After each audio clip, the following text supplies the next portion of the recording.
COVID-19 has certainly forced changes across the board, including at the Smart Board. Many parents know the pandemic has greatly altered the learning experience for their student. Capitol Bureau Chief Mike Militich followed a Senate education hearing today. And Mike, the digital divide and falling behind remotely were some key topics.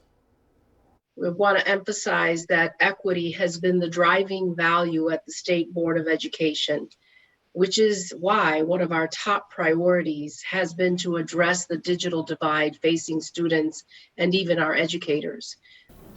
Dr. Carmen Ayala says COVID-19 only magnified this issue for low-income communities, as many districts did not have devices in the hands of students, and families struggle with connectivity.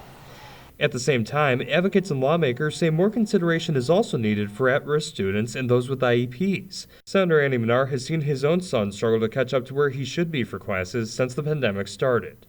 This has to be on the front burner for us in the state, in my opinion, because if we don't provide some path for these students to catch up, which isn't just going to happen on its own. It's just not going to fall out of the sky and happen on its own. Manar added lawmakers should create a pathway financially or change the school code to give schools a better opportunity to help students. And others touched upon the long-term effects of learning remote without opportunities to relieve their stress.